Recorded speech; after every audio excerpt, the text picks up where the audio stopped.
wife is usually sitting there telling me what to do. Open in your Bibles, if you would, to the book of Matthew.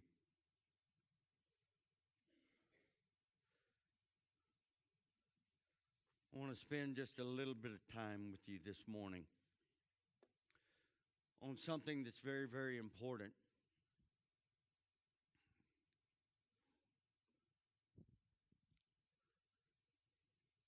We'll also be looking mostly in Song of Solomon or Song of Songs, chapter 2, verse 10.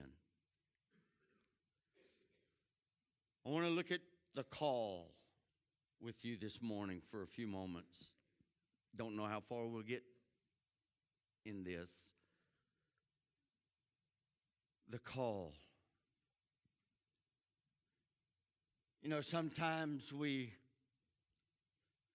and I've heard and I've even said, and I'm sure you've said, I'll get right a little later down the road. Not right now. One of these days, I'll give my whole life to God.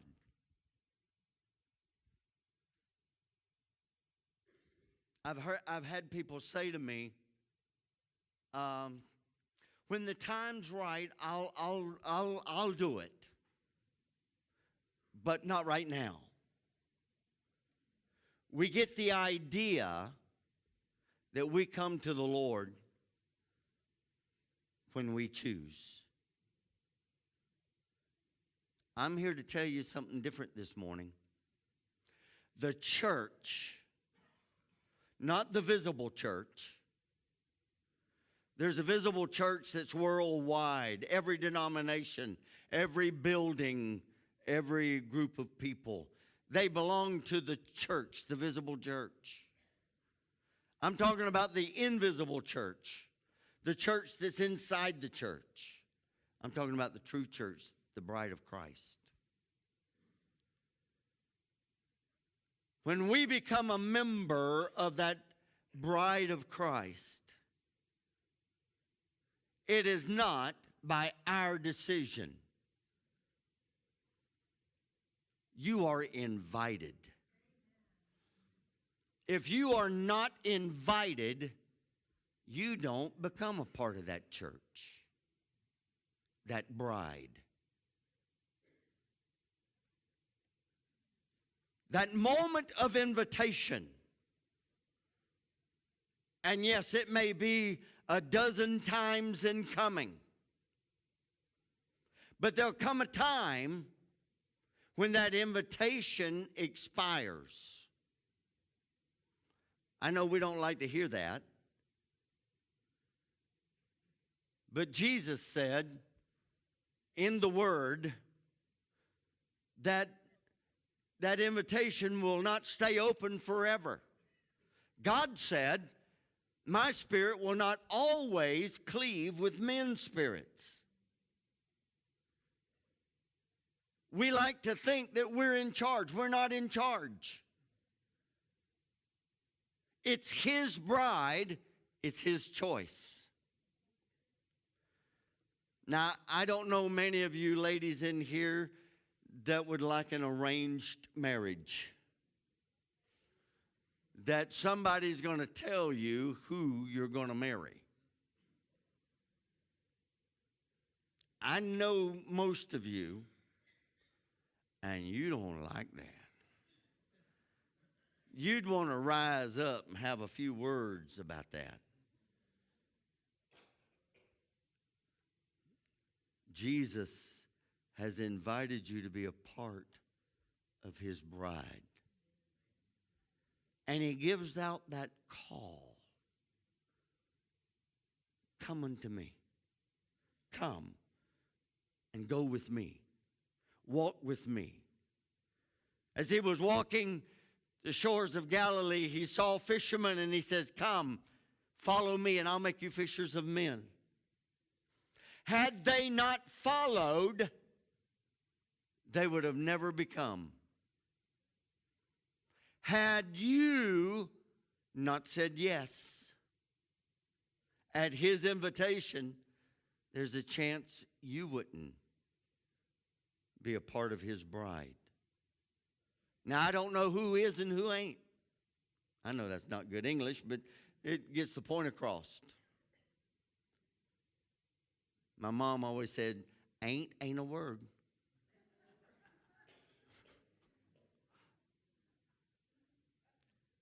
So we look at this for just a few moments. In Matthew 25:6, it says, at midnight, the cry rang out, here's the bridegroom, come out and meet him. It's the story, if you will, about 10 virgins. But before I go there, let's look at Song of Songs or Song of Solomon, chapter 2, verse 10, and I'm reading from the Amplified. My beloved speaks and says to me, rise up, my love, my fair one, and come away with me. I love the Song of Solomon, or the Song of Songs, whichever you call it. I'll call it one or the other all day, so you'll know who I'm talking about. It's full of mushiness. If you've ever read it, you got teeth like sheep. That's mushy. Try that on your girlfriend or your wife. Say, ooh, your teeth are like sheep. If you've ever been around sheep. Well, anyway. The story in Matthew describes 10 virgins who took their lamps and went out to meet the bridegroom. The invitation had been given, and they were a part of it. They had already been betrothed. 5 of these brides or virgins were wise because they took oil in their lamps as they went, but they took extra oil also. 5 were foolish because they did not take extra oil. Something very strange that I want you to pay close attention to. There was a delay. The bridegroom was long in coming. So these 10 virgins fell asleep while they were waiting. But then at midnight, there came a cry. Here's the bridegroom. Come out and meet him. And the 5 wise virgins sprang up, lit their lamps, and took off because they had the extra oil to go in it. The 5 foolish virgins, they sprang up, they tried to light their lamps, but the lamps wouldn't light. And they looked over at the others and said, give us some oil. And they said, sorry, we don't have any more. You'll have to go somewhere else and buy some or get some. So they take off to go to town. Walmart some of them are open at midnight. So they were trying to find the nearest Walmart to get some more oil. So while they were gone, the bridegroom returned, and the banquet started, and they went into the banqueting hall, the celebration room, and the doors were closed, shut, and all those on the outside had to remain on the outside. The doors were shut. Now, there's a moral to this story. It comes in Matthew 25, verse 13.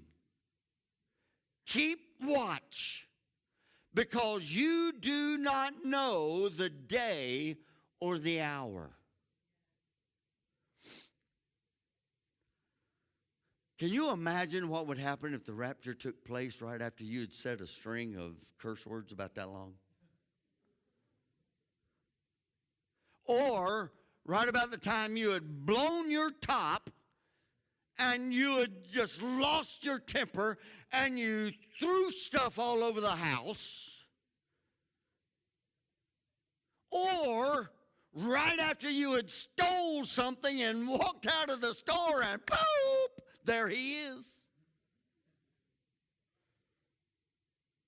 You don't know when that time is coming. You better be ready. How do I know that I'm ready? Because I make myself ready. Continually. Dwelling upon the presence of God. Feasting in His Word so that His Word feast in me. Now the Greek word that's translated midnight here means in the middle of the night. That's when you least expect something to happen. Usually you're asleep, unless you're in Halloween, and then you're still awake. So the point I'm trying to make is this. There seems to be an interval between, behold, the bridegroom is coming, verse 6, and his actual arrival some verses later. So there's this time span when we are to be waiting anxiously.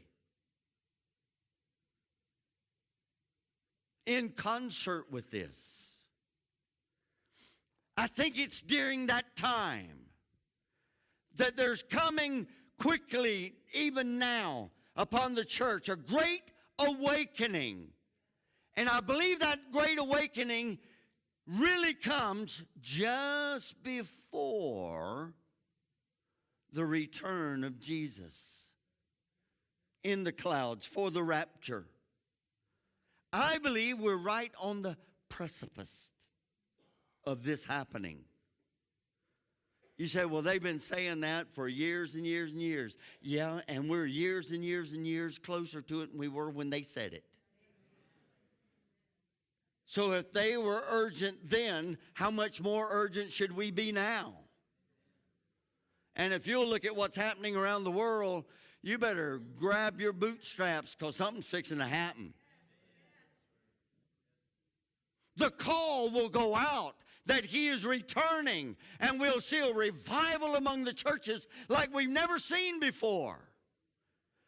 And I believe that there's going to be a mass call coming from churches all across the world that the King is going to return. The King is, and it's going to become important again.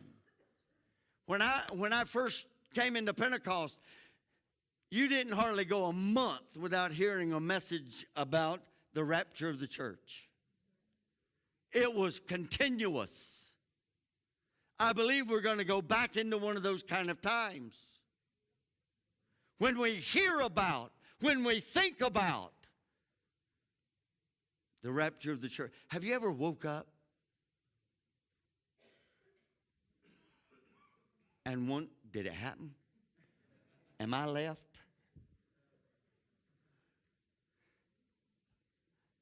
There's been times when I've looked over and said, oh, Susan's still here. Oh, that don't mean anything.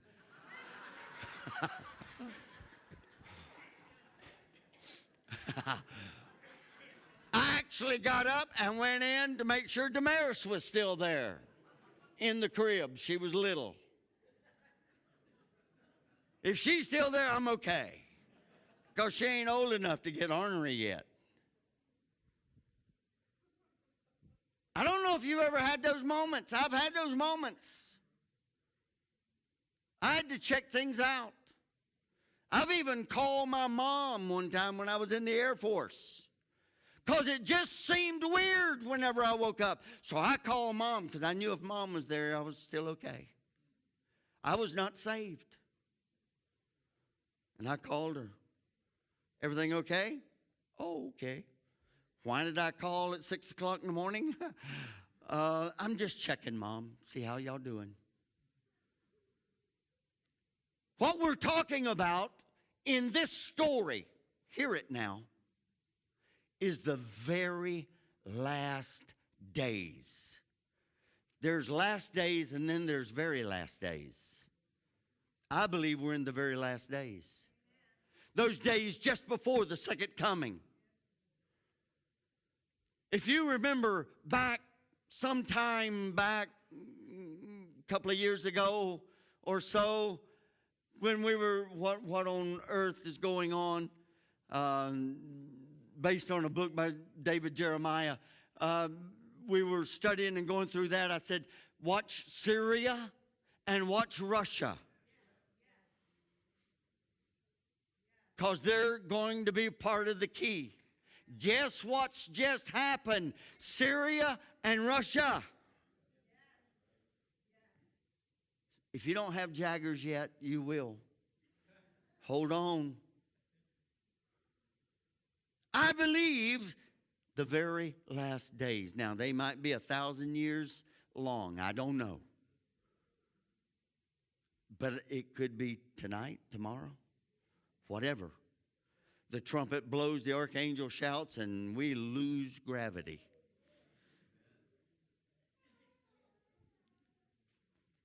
This parable is important because it's that constant reminder that Jesus is coming again, and it's probably going to be very, very, very, very, very soon. It also shows that nothing surprises God, because Jesus is prophesying that the church would be asleep. Generally speaking, in the last days, if you look at Revelation, the first 3 chapters, especially when it gets to the Laodicean church, the church is asleep. 5 of the virgins that were betrothed were asleep. Oh, well, all 10 of them were, but 5 of them missed out altogether because they didn't have any oil and they were asleep and they were slumbering.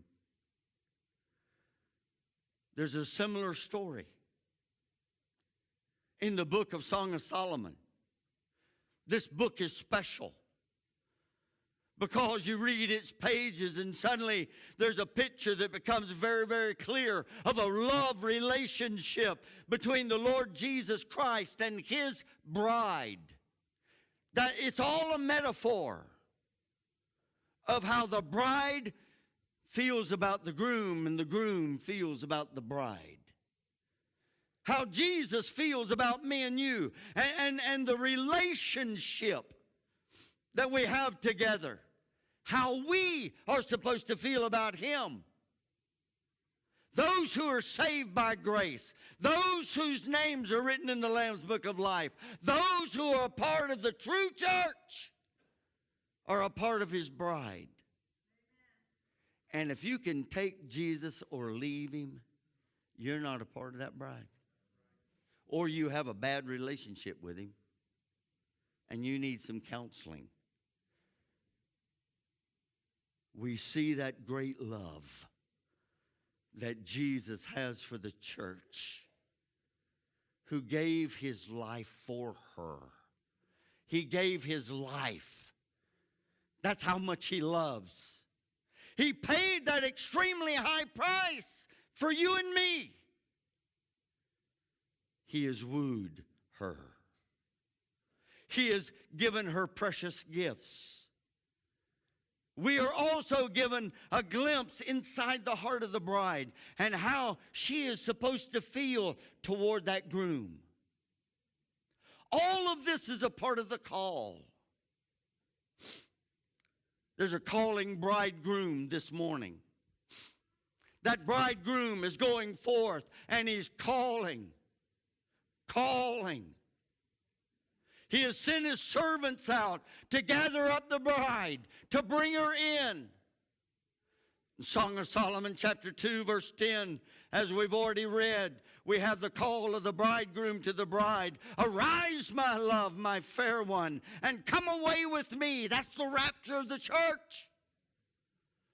When it comes time to consummate this marriage, something's going to happen. We've got to get to the banqueting hall. The way that we get there is the rapture. This is a call that we are to go and gather into the banqueting house. And for the first 7.5 years, while the tribulation is going on earth, we're going to be at the marriage supper of the Lamb. I don't know what that's going to be like. I just don't want to miss it.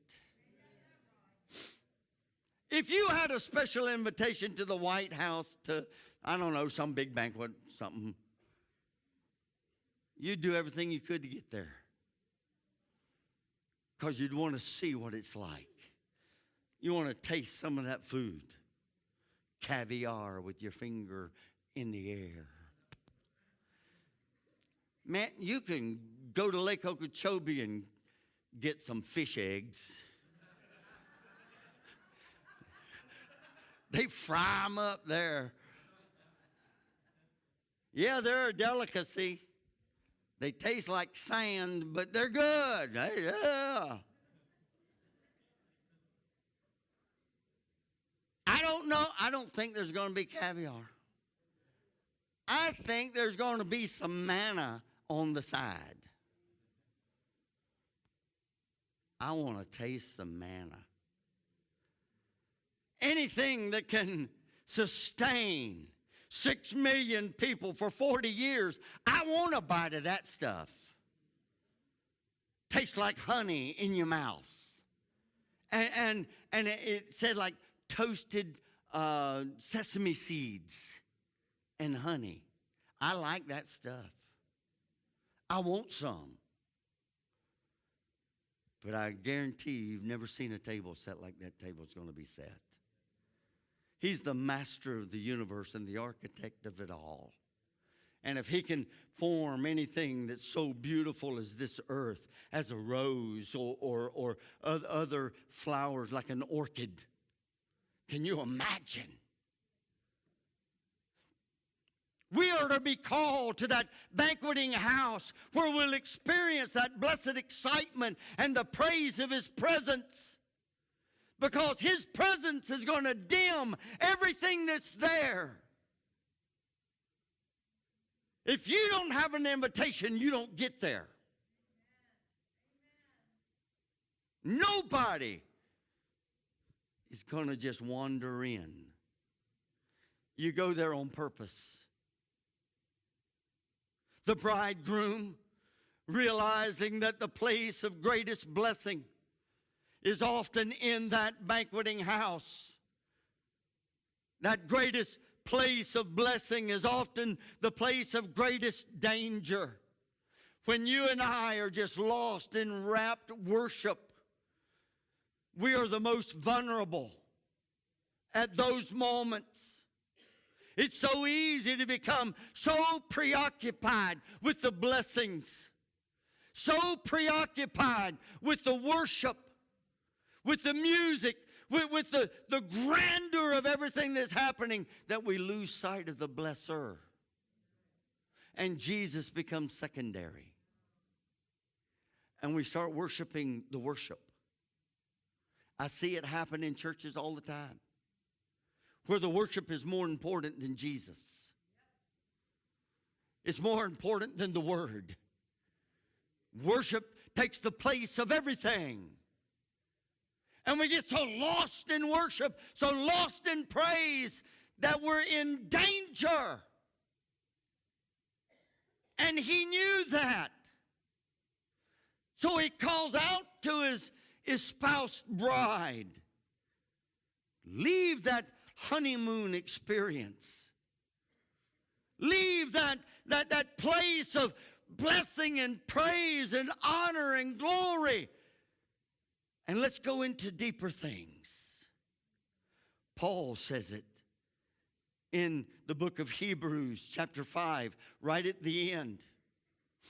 And then in the verse of chapter 6, he starts in and he says, let's leave behind those minor things.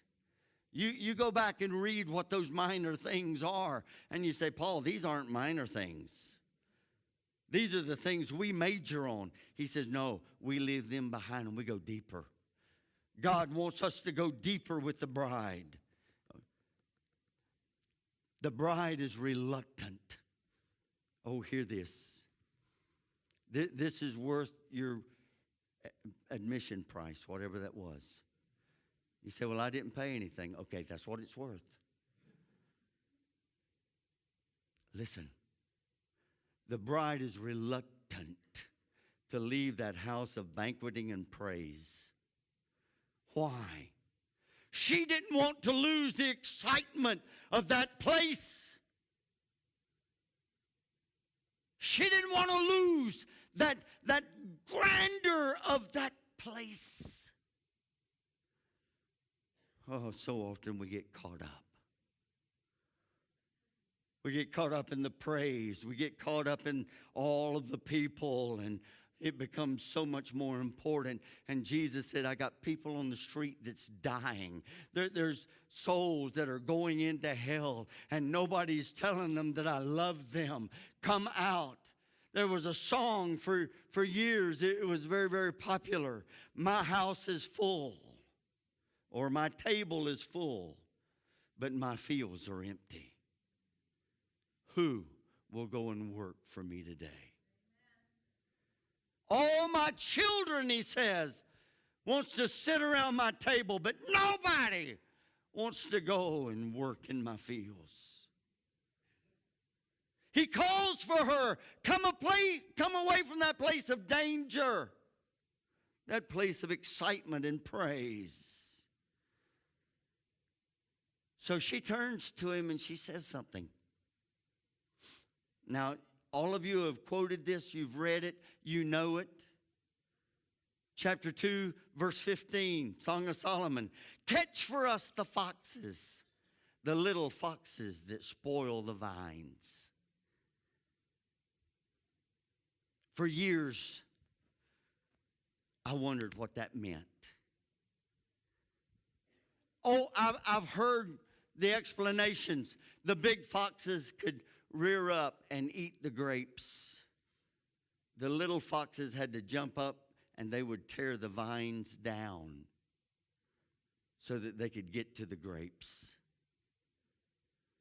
But in this case, and the reason that she said it was totally different.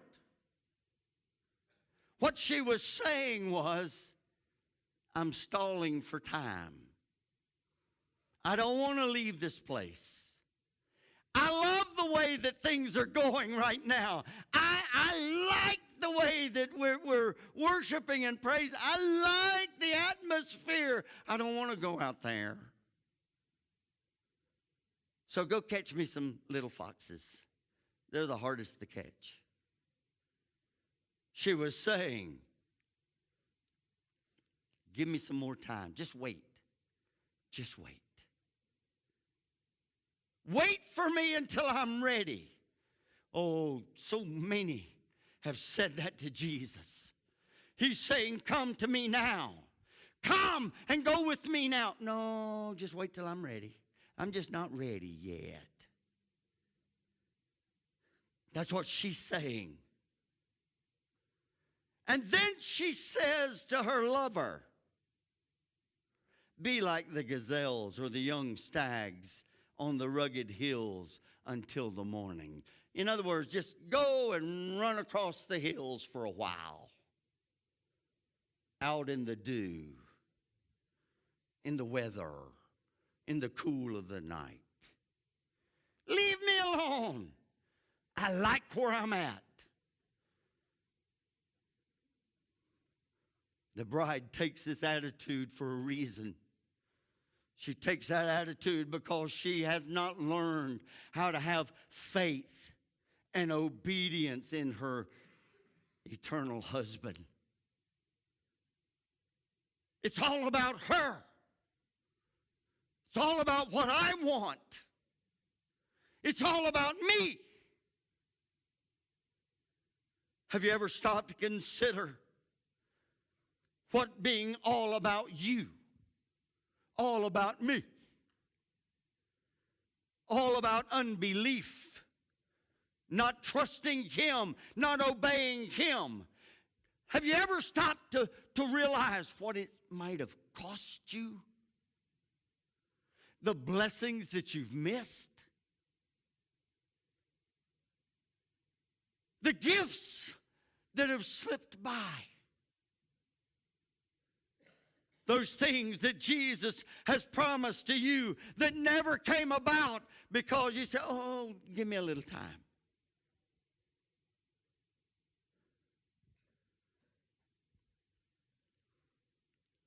Went to the hospital. Man laying on the hospital bed. He's about 83 years old. I prayed with him. It was a half-hearted prayer, my part and his. He looked up into my face and he said, you know, the doctor said that I've got about a week to live. I need to get some things right. And he started confessing some things to me. And suddenly my heart began to break for this man. So I said, let me talk to you for a minute. And I talked to him for about 30 minutes. And he said, I want to receive Jesus. And as I led him in the sinner's prayer, and he prayed, he meant it. But tears coursed down his face. He said, why didn't I do this years ago? I have so much peace. I've lived a life of agony, of fear. Why didn't I do this so many years ago? He said, just as he looked up at me, he said, just imagine all the blessings that I've lost.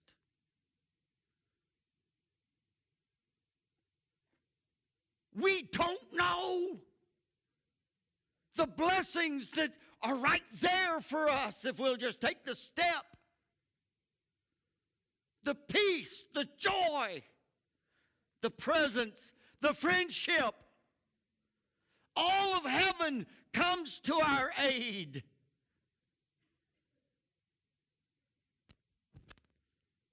But we've never taken that step. We're saying, wait, Lord, wait. We're holding him off. Go out and run the hills like some deer somewhere. Come back in the morning. She doesn't know. She has no idea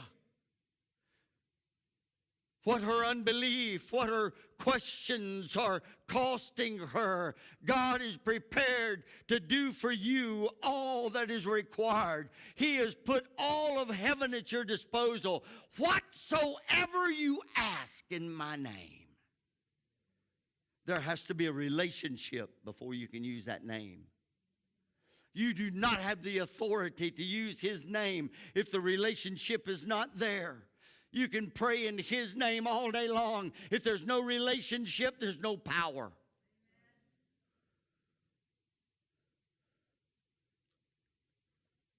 There's no necessity for us to practice lack.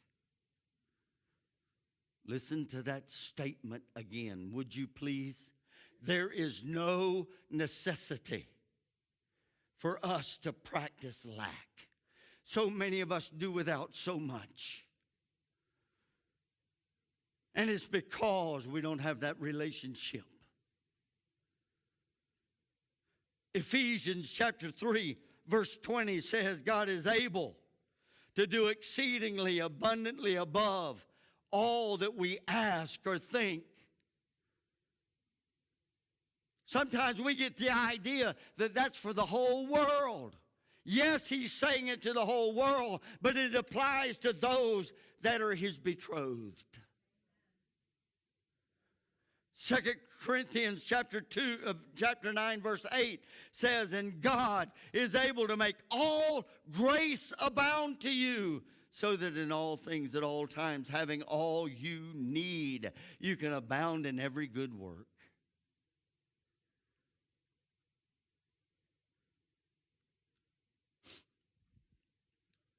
That's your invitation. You see, when a groom saw somebody he loved and the dad agreed, that person, that intermediary, would go and say, my master, he loves you. He wants to marry you. And then he would give gifts.